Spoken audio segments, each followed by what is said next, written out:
이제 오늘 사사기가 이제 거의 마지막 대단원의 막을 향해서 가고 있습니다. 그동안 살펴봤던 사사들이 참 많았죠. 간략하게 좀 복습을 해볼까요? 첫 번째 사사가 온니엘이었습니다. 온니엘. 그래서 온니엘은 누구의 조카였죠? 갈렙의 조카였어요. 그래서 사사로서 가장 모범적이고 가장 탈이 없었던, 그래서 좀 어떻게 보면은 좀 완벽한 기승전결을 맞이했던 사람이 바로 이 온니엘, 첫 번째 사사였어요. 그 다음으로 살펴봤던 사사가 에훗이었어요. 우리가 대학부 예배 때 살펴보진 않았지만 수요 예배 통해서 에훗을 살펴봤는데, 에훗은 당시 기준으로 오른손을 사용하기 어려웠던 왼손잡이였어요. 근데 이게 그냥 단순하게 왼손을 주로 쓰는 사람이 아니라 오른손을 잘 사용할 수가 없는, 그러니까 장애를 가진 그런 의미가 조금 더 진하게 있어요. 그래서 그 에훗은 당시에 굉장히 좀 사람들에게 있어서 저런 뭐 장애를 가진 사람이 뭘 할 수 있겠어, 막 이런 약간 그런 대우를 받았죠. 하지만 하나님께서는 그 에훗을 사용하셔서 놀랍도록 큰 일을 이루셨고, 그리고 이스라엘의 승리를 가져다 주셨습니다. 하나님께서는 이렇게 연약한 이도 사용하신다. 이렇게 우리가 에훗을 통해서 볼 수 있었고, 뭐야, 용현이야? 용현이 내려왔구나. 오늘 난 누군가 했어요. 갑자기 설교가 딴 데로 샜는데 다음 사사는 용현이가 아니라 삼갈이. 삼갈은 누구냐 하면, 저희가 성경에서 딱 사사기에서 한 절만 딱 등장했는데, 이 삼갈은 굉장히 그만큼 좀 분량이 작아. 그리고 평범한 농부였을 거라고 우리가 추측을 하거든요. 근데 이 작은 인물을 통해서 하나님께서 이스라엘을 구원하시는 거죠. 그러니까 하나님의 능력이 너무 위대하기 때문에 하나님 손에 붙들린 인생은 어찌됐건 하나님 나라를 위해서 놀랍도록 쓰임을 받는 거야. 그 사람의 능력이 중요한 게 아니라 하나님께서 그 인생을 붙드시는 게 중요하다. 이것이 바로 삼가를 통해서 우리가 배울 수 있었어요. 다음으로 살펴본 사사가 드보라였어요. 드보라. 약간 비누 이름 같아요. 근데 이 드보라는 여자 사사였어요. 여자 사사였지만 가나안 왕 야빈의 철병거 900대를 하나님의 능력으로 무력화한 굉장히 담대한 그런 여인이었어요. 그래서 이스라엘의 평화를 가져왔습니다. 이렇게 드보라를 통해서 우리가 보듯이 하나님께서는 남녀노소 가리지 않고 하나님 나라를 위해서 부르고 함께 일하신다는 거예요. 그리고 다음으로 본 사사가 사주간 살펴봤던 누구였죠? 기드온이었어요. 기드온은 여기부터 이제 사사들이 약간씩 마탱이가 가기 시작합니다. 약간 맛이 가요. 조금씩 이렇게 나선형 하강 구조라고도 하거든요. 이렇게 나사처럼 빙글빙글 돌아 내려가면서 점점 약간 사사들이 제정신이 아니에요. 기드온 처음 시작은 하나님의 명령을 따라서 잘 출발해요. 잘 출발했어요. 그런데 후에는 어떻게 돼요? 인생의 말년으로 갈수록 하나님께 드려야 될 마땅한 영광을 자기가 가로채죠. 그리고 이스라엘을 다시 우상을 만들어서 이방 종교에 다시 빠뜨립니다. 너무 사실 너무 안타깝죠. 왜냐하면 기드온을 통해서 우상의 제단을, 가장 기드온에게 처음 주어졌던 하나님의 임무가 우상의 제단을 회파하라는 거였거든요. 근데 그 우상의 제단을 회파했던 기드온이 다시 그 자리에다가 우상의 제단을 쌓아요. 너무 안타까운 일이죠. 그리고 율법을 어기고 많은 부인들 사이에서 남긴 70명의 아들들, 그리고 첩 사이에서 남겼던 아들 아비멜렉. 이 아비멜렉의 이름의 뜻이 뭐죠? 나의 아버지는 왕이시다.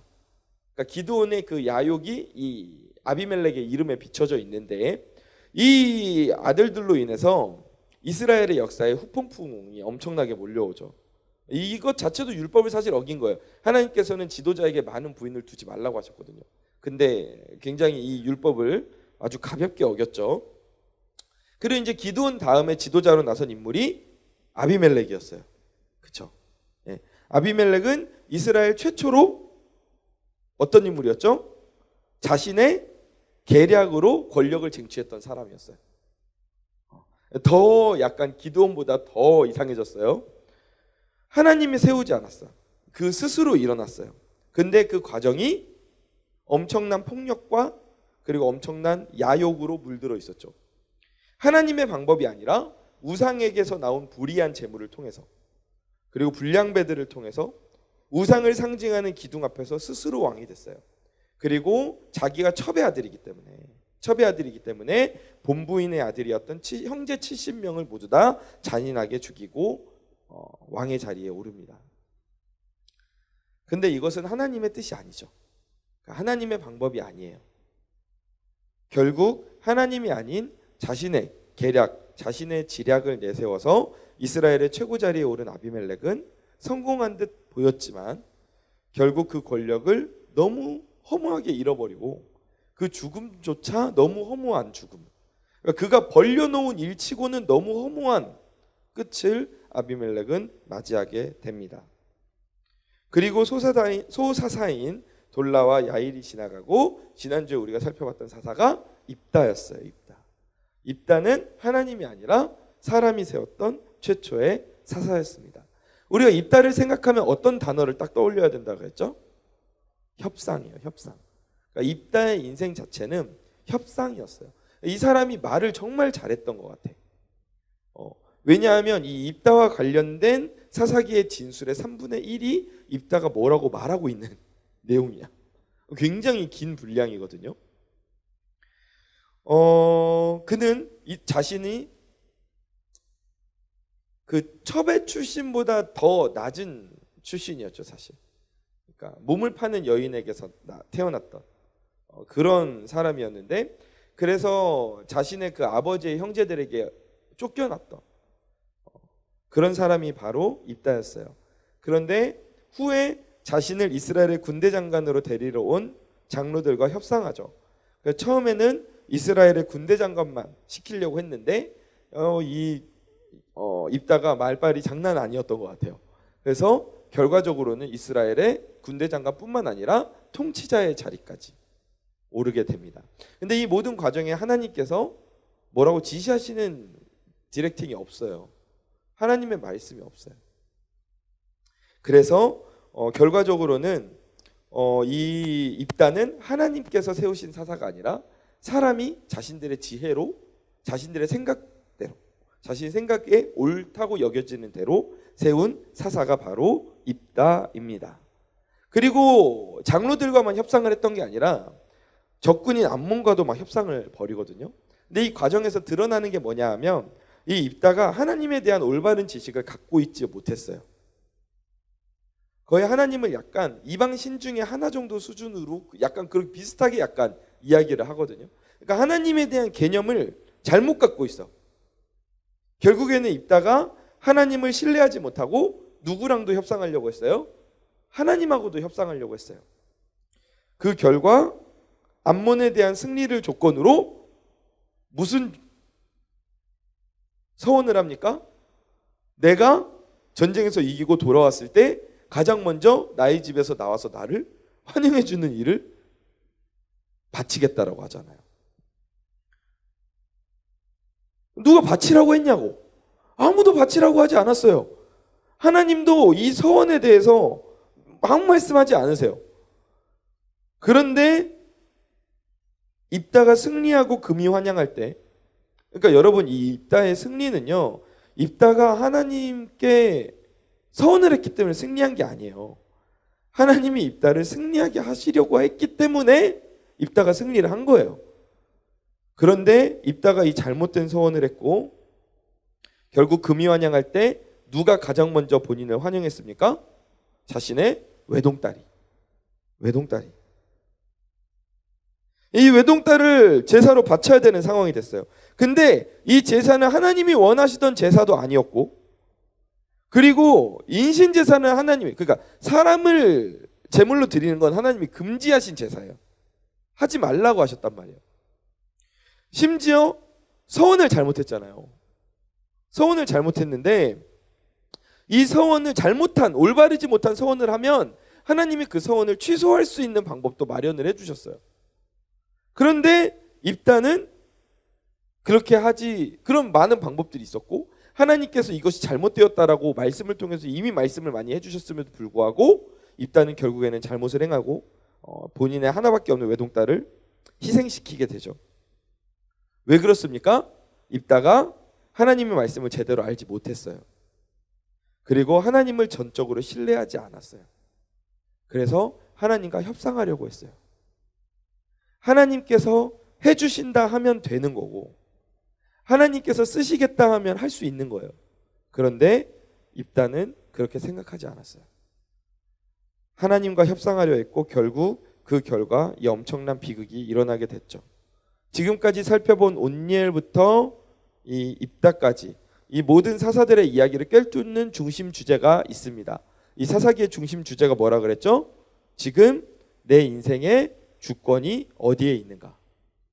이게 지금 사사기 전체를 꿰뚫고 있는 하나의 질문이에요. 오늘 여러분과 다시 한번 이 질문을 생각해 보기를 원합니다. 지금 우리의 인생의 주권은 어디에 있는가? 우리가 이 질문을 하면서 오늘 이제 마지막 사사인 삼손을 살펴보기를 원해요. 오늘 본문 1절 말씀 함께 읽어보도록 하겠습니다. 1절 시작. 이스라엘 자손이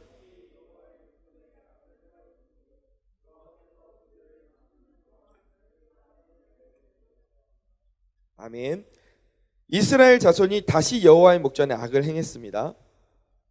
지난번 입다 때 그 이야기를 했었어요. 지난주에 이제 너무 이스라엘의 영적 상태가 최악으로 치달으니까 하나님께서 이방 민족을 하나만 보내시는 게 아니라 두 개를 한꺼번에 이중으로 보내셨다 했는데 그 두 민족이 하나는 암몬이었고 하나는 블레셋이었거든요. 근데 암몬은 입다랑 주로 붙었고 블레셋은 오늘 말하는 삼손하고 주로 붙습니다. 그중 하나인 블레셋이 이제 등장하는데 하나님이 보시기에 악을 행하는 이스라엘을 하나님은 40년 동안 블레셋에 의해서 압제를 당하게 하셨는데 이 기간이 이스라엘이 겪었던 이방의 압제 기간 중에 가장 긴 기간이에요. 이 40년이라는 기간이 가장 긴 기간입니다. 그 가운데에서 본문 2절 말씀을 보면 이렇게 나오는데요. 소라 땅에 단 지파의 가족 중에 마노아라 이름하는 자가 있더라. 그의 아내가 임신하지 못함으로 출산하지 못했어요. 아이를 낳지 못하는 부부가 있었어요. 그런데 그들 앞에 쭉 이제 3, 4, 5절을 보면 하나님의 사자가 나타나서 이야기를 합니다. 아들을 낳을 것이고 그리고 그 아들이 보통 아들이 아니야. 이스라엘을 블레셋 사람의 손에서 구원할 아들이다. 라고 이야기를 했어요. 여러분 근데 1절 다시 띄워주시고 그리고 2절 다시 띄워주세요. 약간 반복되는 것 같으면서도 조금 다른 점이 느껴지지 않으세요? 1절을 보면 이제 이스라엘이 막 하나님께서 역사하셔서 블레셋 사람의 이스라엘을 넘겨주셨어요. 그리고 나서 뭐가 와야 돼요? 원래 지금까지 우리가 살펴봤던 구조에 따르면 그 다음에 뭐가 와야 돼요? 무슨 단계가 와야 돼요? 사사기 아무도 안 들었어요? 지금 우리가 몇 달 동안 사사기를 반복해서 하고 있는데 뭐가 와야 돼? 하나님께 회개하는 장면이 나와야지. 그렇잖아. 이스라엘이 여호와의 목전에 악을 행했다. 이스라엘을 이방 민족의 손에 넘겨주셨다. 가나안 왕 야빈, 블레셋, 암몬 넘겨주셨다. 그 다음 씬이 뭐예요? 하나님 우리가 잘못했어요. 도와주세요 하는 장면이 등장을 해야 되는데 근데 그 장면이 지금 생략돼 있어요. 없어. 그냥 바로 삼손이 세워지고 있어요. 이게 지금 무슨 상황이에요? 하나님께서 계속 똑같이 반복하면 지루하겠지. 그러니까 극적인 생략을 하신 걸까? 그렇지 않아요. 지금 이스라엘이 얼마나 영적으로 무너져 있는가를 보여주는 거예요. 사사기는 시간이 흐르면 흐를수록 나선형으로 하강 구조라고 그랬어요. 사사들도 똑같이 하강 구조를 따라가요. 이스라엘의 상태도 똑같이 따라가요. 지금 이제 처음에는 지난주에 우리가 살펴봤죠. 처음에는 바알신만 섬겼어요. 그 다음엔 바알과 아세라에게 넘어갔어요. 그 다음에는 바알과 아세라를 포함한 7가나안 신들에게 넘어가요. 점점 더 영적 상태가 심각해지죠.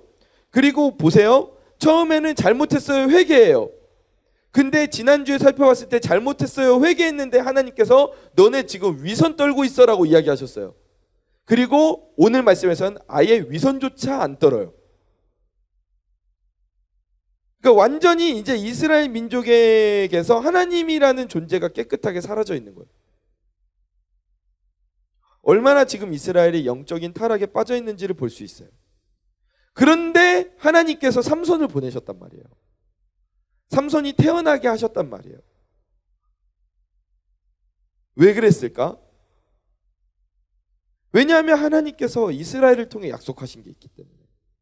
내가 너의 민족을 통해서, 너의 후손을 통해서 여자의 후손을 보내겠다. 이걸 약속을 하셨기 때문에 하나님께서는 그 구원의 약속을 이루시기 위해서 이스라엘을 다시 한번 구원하기로 결심하세요. 그래서 하나님께서 선택하신 이가 삼손이었어요. 근데 이 삼손이 다른 사사랑 조금 달라. 뭐가 다를까요? 다른 사사는 태어나서 살다가 부름을 받았어요. 근데 지금 삼손은 태어나지도 않았어. 태어나지도 않았는데 하나님께서 이 아이가 너의 뱃속에 생길 거고 태어날 거고 하나님 나라를 위해 쓰임받을 거야, 이렇게 말씀을 하고 계시는 거예요. 왜냐하면 하나님께서는 이제 아예 이 태어나서 이스라엘의 이 이방 신앙에 오염되지 않도록 아예 그냥 뱃속에서부터 진짜 딱 그 아예 뱃속에 있기도 전에 아이를 딱 지정을 해서 이 아이를 통해서 일해야겠다라고 하나님께서 아예 그냥 뱃속에 있는 아이를 선택을 하신 거예요. 그리고 하나님이 이 부부에게 당부하십니다. 이 아이를 무엇으로 키우라고? 나실인으로 키우라고 당부하세요. 나실인. 나실인이란 당시에 서원을 하면 남녀 모두가 일정한 기간 동안 할 수가 있었던 거예요. 그러니까 일정한 서약의 기간이에요. 나실인이라는 게. 근데 하나님이 지금 삼손은 평생에 걸친 나실인으로 키우라고 하셨어요. 평생에 걸쳐서. 3가지를 나신이 피해야 됩니다. 첫 번째, 술과 취하게 하는 것을 피하라. 술과 취하게 하는 것을 피하라. 둘째, 죽은 사람이나 짐승을 만지는 것을 피하라. 그리고 마지막 셋째, 머리를 자르는 것을 피하라.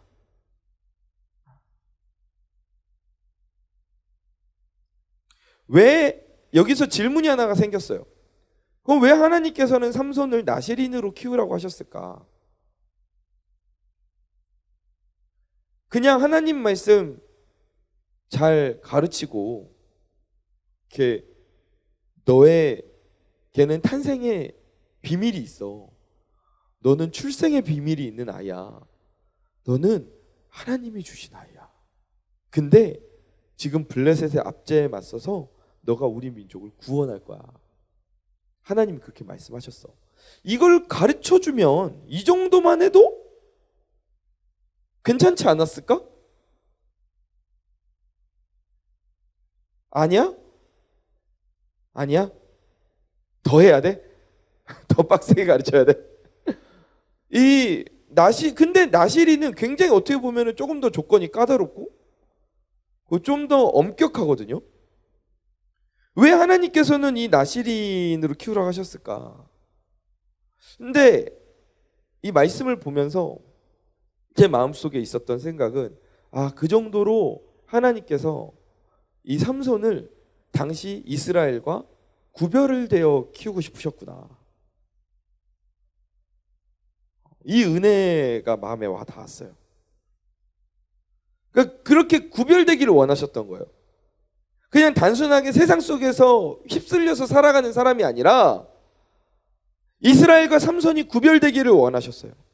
그 구별된 나실인이 하나님의 거룩함을 지키며 삶으로 그 하나님의 거룩함을 살아가는 그 나실인에게 하나님께서 능력을 주신 거죠. 제가 이 말씀을 읽으면서 또 느꼈던 것은 지금 이 시대를 살고 있는 우리에게도 이런 거룩한 구별됨이 필요하다는 사실이었어요. 너무 필요해요. 우리는 누구의 자녀입니까? 누구의 자녀죠? 하나님의 자녀예요. 우리는 세상의 자녀가 아니란 말이죠. 근데 세상의 자녀들과 우리를 함께 놓고 비교해 보면 그 차이가 삶을 통해서 드러날까요? 그 차이가 구분될 수 있다라고 생각합니까? 여러분의 인생을 예시로 한번 들고 스스로 생각을 해보세요. 제가 여러분의 삶을 100% 모르기 때문에 제가 비교를 해줄 수는 없죠. 하지만 여러분은 스스로를 어느 정도는 알고 있잖아요. 한번 놓고 비교를 해보세요. 여러분의 삶의 모습들, 삶의 순간에서 하는 순간순간의 선택들, 여러분이 무엇을 보고 따르고 있는지, 무엇을 마음의 중심에 두고 살고 있는지, 여러분의 인생의 주권을 어디에 두고 살고 있는지, 여러분 그러한 질문들이 세상의 자녀들과 여러분이 같이 놓고 봤을 때 차이가 있습니까? 구별되나요? 여러분, 저는 여러분이 정말 구별되기를 간절히 축원합니다. 여러분이 구별되는 자녀가 되기를 간절히 축원해요. 아멘. 그래도 대부분 어느 정도 차이는 있어요. 뭐 예를 들자면 술 담배를 뭐 안 한다든지, 뭐 어느 정도는 그래도 거룩함의 선을 지키려고 노력한다든지. 근데 그 정도 수준으로 우리가 만족해서는 안 된다는 거죠. 그래도 나 이 정도면 좀 괜찮게 살지 않았나라는 질문을 우리 스스로 생각하면 안 된다는 거죠. 그걸 판단하시는 분은 하나님이에요. 내가 아니라고요. 우리는 세상의 자녀들과 완전히 구별된 사람들이 되어야 할 줄 믿습니다. 하나님은 지금 이 시대에 그런 사람들, 나시린을 찾고 계세요. 우리가 구약처럼 나시린 서약을 하자는 게 아니에요. 다 오늘부터 머리 길어, 막 이거 아니에요. 하지만 우리가 그 율법의 나시린이 아니라 지금 이 신약 시대에 세상의 자녀들과 구별된 이 시대의 나시린이 되어야 된다는 거예요. 하나님은 우리에게 거룩한 삶을 살라고 말씀하셨어요.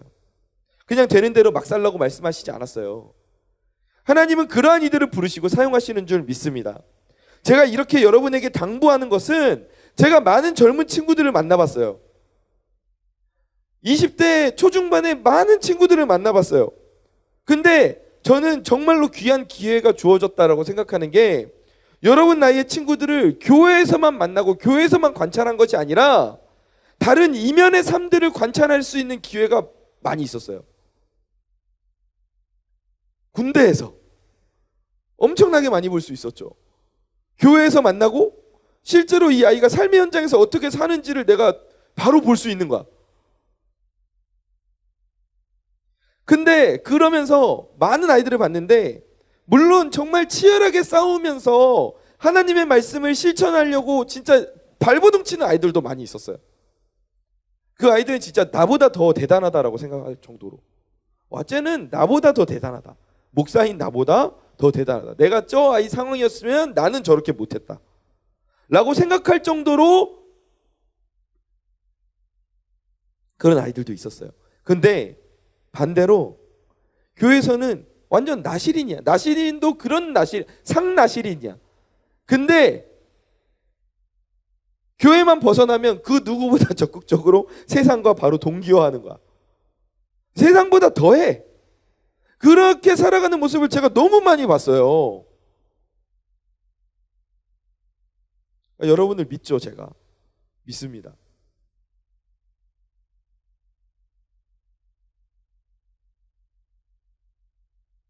여러분, 그런 삶 가운데 하나님께서 일하실까요? 글쎄요.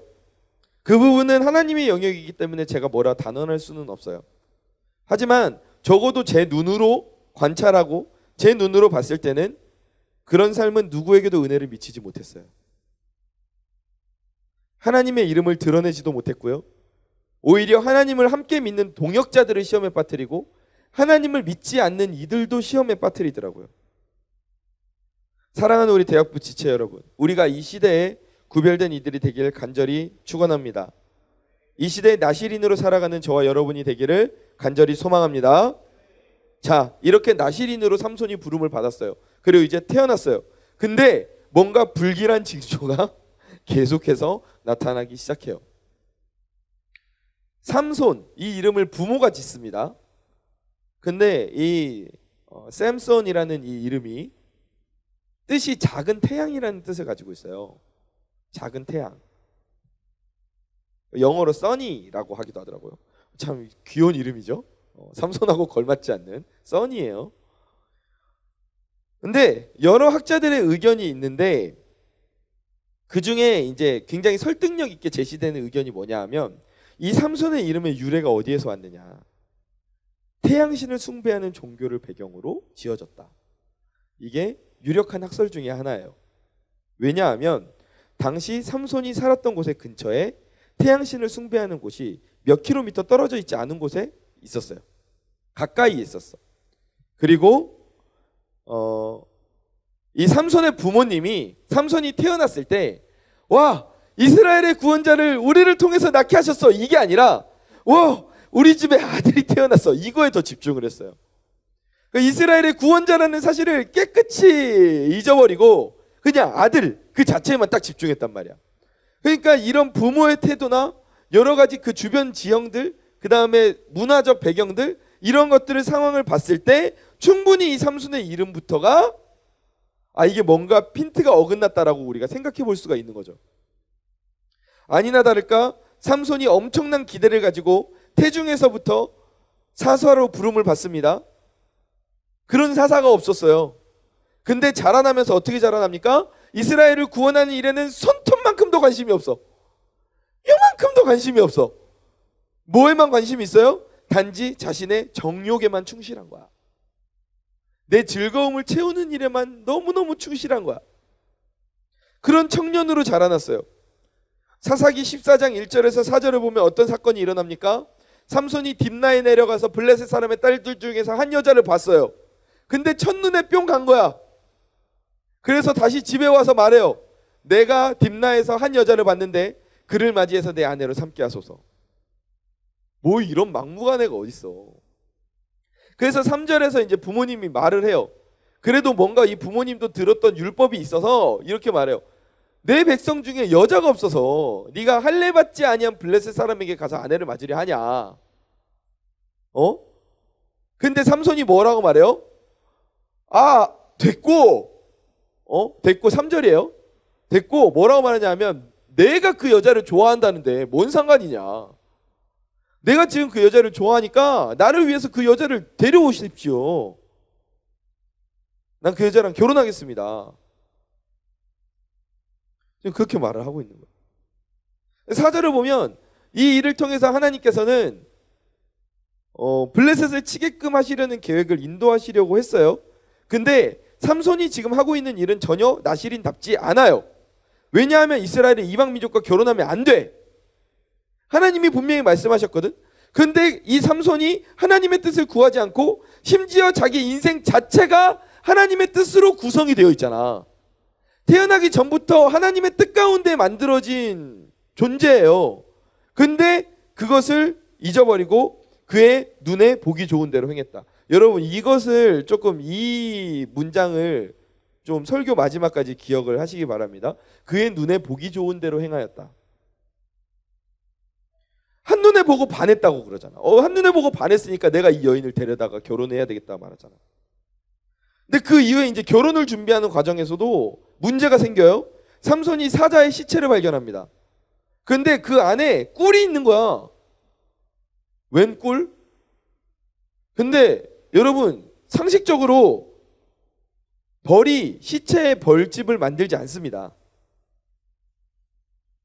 그죠? 벌집이 뭐 바위나 나무나 뭐 이런 데는 땅속이나 이런 데는 봤지만 뭐 동물의 시체나 이런 데에 벌집을 만들었다는 이야기 들어봤어요? 만들지 않아요. 그리고 그 벌집에서 꿀이 나올 정도로 오랫동안 그 시체가 유지되기도 어려워요. 근데 이 사자의 사체에 꿀이 있었다라는 것은 하나님의 섭리가 그 가운데 있었던 거죠. 근데 삼손이 이 사자에게서 꿀을 아주 맛있게 떼어 먹습니다. 근데 이게 뭐가 문제였죠? 아까 나시린의 세 가지 금지 사항 중에 하나가 뭐였어요? 시체에 손을 대지 말라. 꿀을 어떻게 먹었겠어요? 있으면 꿀만 이렇게 먹었겠어요? 꿀만 이렇게 시체를 대면 이렇게 꿀 먹었겠어요? 아니지. 지금까지 삼손이 보였던 행보를 생각하면 뭐 나실이고 나발이고 내가 지금 꿀을 먹겠다는데 뭔 소용이 있겠어? 뭐 이렇게 먹었겠지. 그리고 집안 망하는 게 아니라 그걸 또 부모님한테 갖다 줘요. 부모님도 그 출처를 말도 안 해줘. 그러니까 부모님은 얘가 어디 가서 꿀을 따왔나 그걸 꿀 먹고 부모님도 부정하게. 점점 이제 뭐 아주 점입가격이에요. 그 후로도 삼손이 하나님이 자신에게 주신 힘을 하나님의 뜻에 맞게 사용하려고 하나님께 기도하지 않았어요. 삼손이 기도한 장면이 딱 2번 나옵니다. 한 번은 자기가 목말라서 딱 죽기 직전에 물 달라고 기도해요. 그리고 2번째가 마지막에 삼손이 가장 마지막에 했던 기도. 마지막으로 나에게 힘을 주사 기둥 빌고 이방 신전이 무너지면서 죽잖아요. 그 2번 기도했어요. 그러니까 삼손은 자신의 인생이 하나님의 뜻 가운데 만들어졌고 하나님의 뜻으로 빚어졌음에도 불구하고 그 하나님의 뜻에 관심이 너무 없었어. 아예 없었어. 하나님께 기도하지도 않았고 물어보지도 않았어. 그저 자신의 감정과 욕구에 충실하게 그 세상을 휘젓고 살았던 사람이 삼손이었어요. 이후에도 삼손이 블레셋 여인과 여러 번 사랑에 빠지고 결국 성경의 3번째 사랑에 빠진 여인으로 등장하는 여자가 바로 들릴라입니다. 뭐 이 이야기는 너무 유명하죠. 그래서 길게 말하지는 않겠어요. 다 아는 이야기니까. 이번에도 그의 눈에 보기 좋은 대로 행한 결과였어요. 들릴라를 보니까 너무 예쁜 거야. 그래서 들릴라에게 푹 빠졌죠. 그런데 이 여인이 삼손에게 치명타를 입힙니다.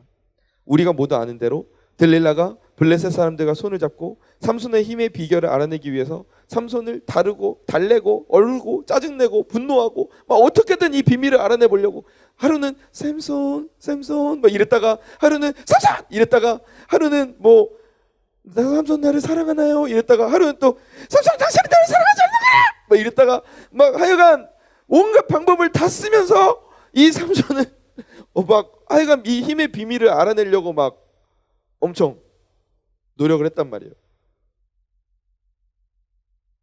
그리고 그 결과 삼손이 자신의 힘의 원천이 머리카락에 있음을 들릴라에게 말해주죠. 근데 여기서 좀 살펴보기 원하는 건요. 삼손이 알았어요. 알고 있었다는 거예요. 자기 힘의 원천이 머리카락이라는 것을. 그리고 좀 더 깊게 말하면 그 머리카락은 나시린의 서약과 연결되어 있다는 걸 삼손이 알고 있었어요. 너 머리 자르면 안 된다. 삼손 너 왜 이렇게 머리가 길어? 그냥 머리 나 자르면 안 된대. 왜? 몰라. 이게 아니라 삼손이 알고 있었단 말이에요. 근데 왜 삼손이 그동안 자기 정체성대로 살지 않았을까요? 이방 여인하고 막 결혼하겠다고 그러고 뭐 시체 막 만지고 꿀 따먹고 자기 막 마음대로 막 살고 왜 그렇게 살았을까? 자기 정체성을 이렇게 잘 알고 있었는데 왜 나시린으로 살지 않았을까? 왜요? 삼손은 자기 인생에서 나시린으로 부름을 받았다는 것에 대해서 아예 관심이 없었어요. 그것에 큰 의미를 갖고 살지 않았어요. 삼손에게 있어서 힘이란 뭐였냐 하면 하나님이 이스라엘을 구원하기 위해 나에게 주신 능력과 은사가 아니었어요. 삼손에게 있어서 힘은 뭐였냐 하면 내 마음대로 이 세상을 살도록 만들어주는 수단이었죠. 내 정욕과 즐거움을 채우기 위해서 존재하는 장난감 같은 거나 마찬가지였어요. 하나님께서 삼손에게 힘을 주실 때는 그런 이유로 주신 것이 아니었는데 삼손은 그 하나님이 주신 것을 자신의 주권대로 사용했죠. 결국 그렇기 때문에 삼손은 자신의 인생을 하나님께 값지게 드리지도 못했고 하나님이 주신 힘을 하나님의 영광을 위해 사용하지도 못했고 하나님이 주신 힘을 자신의 정욕과 복수를 위해서만 주구장창 사용했던 거예요.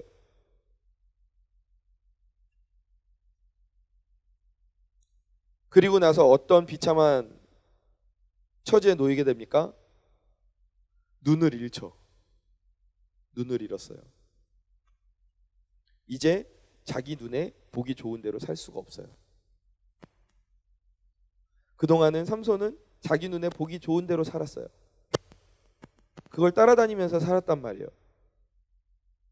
근데 이제 그렇게 살 수가 없죠. 성경을 보면 태어나기 전부터 이렇게 유례없는 능력을 받았던 사람이 없습니다. 심지어 솔로몬의 지혜조차 하나님께서 솔로몬이 태어난 다음에 주신 거고, 다 그래요. 태어나면서부터 뭐 이렇게 능력을 갖고 태어난 케이스가 없어요. 근데 그 인생을 삼손은 너무 마지막 때까지 허비했죠.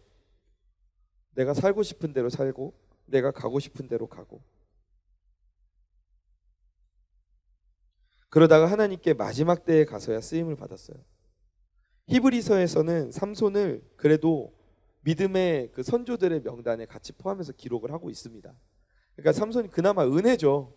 그나마 은혜죠. 그렇게 살아놓고 그 이름을 그래도 올릴 수 있었다는 것이. 하지만 삼손이 그렇게 인생 살지 않을 수 있었거든요. 처음부터 하나님 손에 붙들려서 사무엘처럼 어릴 때부터 쓰임 받을 수 있었거든요.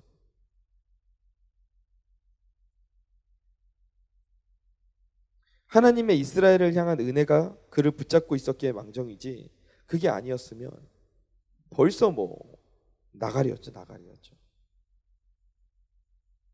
사랑하는 우리 대학부 지체 여러분, 말씀을 정리하면서 여러분에게 다시 한번 질문하기를 원합니다. 여러분, 우리는 어떠한 삶을 살고 있습니까? 우리는 지금 이 시대의 나실인으로 살고 있나요? 여러분에게 하나님이 주신 은사는 무엇입니까?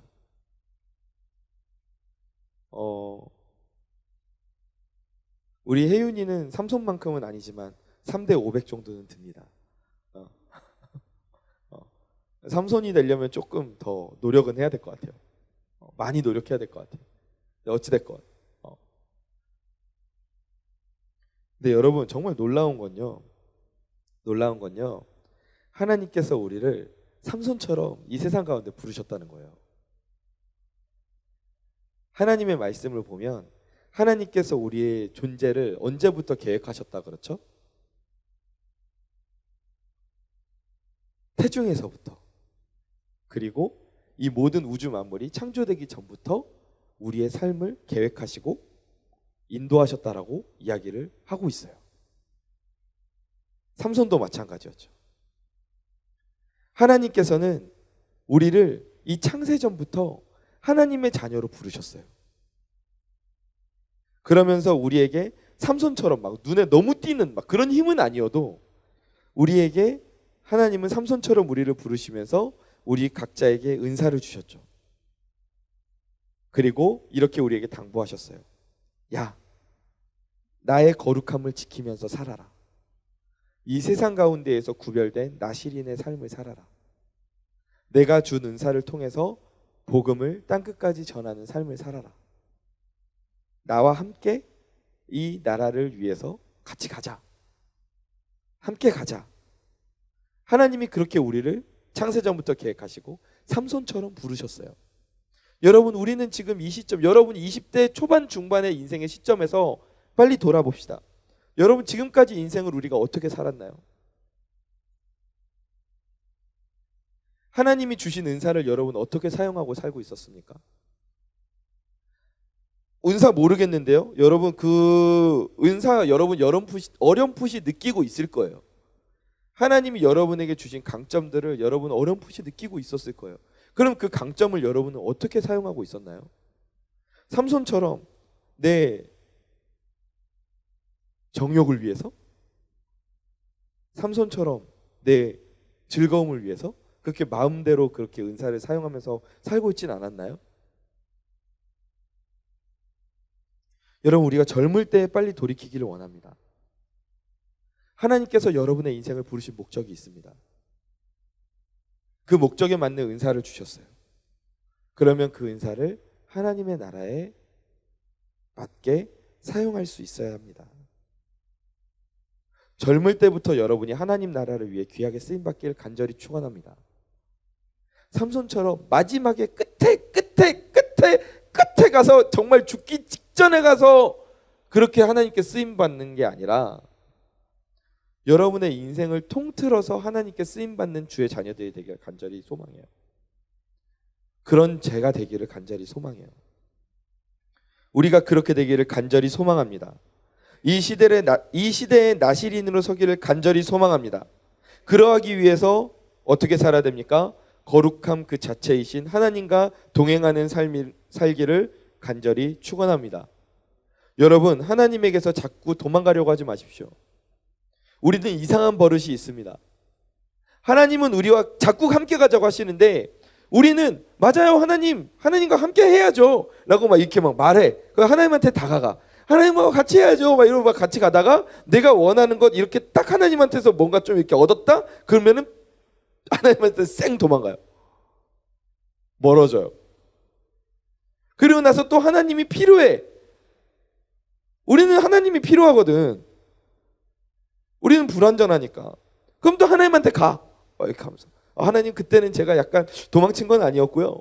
막 이렇게 가. 하나님하고 함께 해야죠. 그럼요. 내가 하나님과 동행해야죠. 그래서 내가 원하는 것 또 얻으면 또 그거 가지고 또 도망쳐. 성경 속에서 나오는 탕자의 삶이 계속해서 우리 삶 가운데서 반복되고 있지는 않은가 우리는 돌아볼 필요가 있어요. 근데 하나님께서 원하시는 건 뭐냐 하면 네가 필요하면 나한테 오고 뭐 필요 없을 땐 떠나라 이게 아니라 너가 나와 함께하기를 원해. 네가 내 안에 내가 너 안에 함께하는 정도의 수준까지 내가 너와 함께하기를 원한다라고 말씀하시잖아요. 우리가 그러한 삶을 살 때 우리 인생에 하나님의 거룩함이 새겨지는 거예요. 들락날락하는 걸로는 그렇게 살 수가 없어요. 그럼 삼손처럼 사는 거예요.